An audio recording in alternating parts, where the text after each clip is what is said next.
Bila ya hivyo, roho yako hiyo hiyo ndio lango la shetani, na shetani atatumia kuoperate. Ndio maana nasema ufalme wa shetani katikati ya wanadamu. Shetani wa kwanza wa kuweza kumtawala na kumshinda si aliye mbali, ila ni yule aliye karibu yako.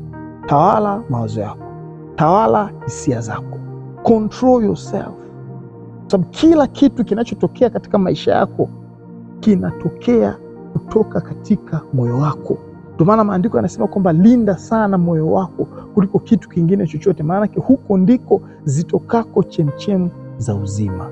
Kwamba matukio katika maisha yako yanatoka katika moyo wako, sio katika yani matukio katika maisha yako hatoki katika shetani. No, shetani anapitia hisia zilizoko katika moyo wako. Shetani anapitia mawazo yaliyo katika moyo wako. Sasa shetani aliye mkubwa hapo ni nani? Mbaya sio wa nje, mbaya ni yule wa ndani. Ukimtibu yule wa ndani, yule wa nje hana nafasi.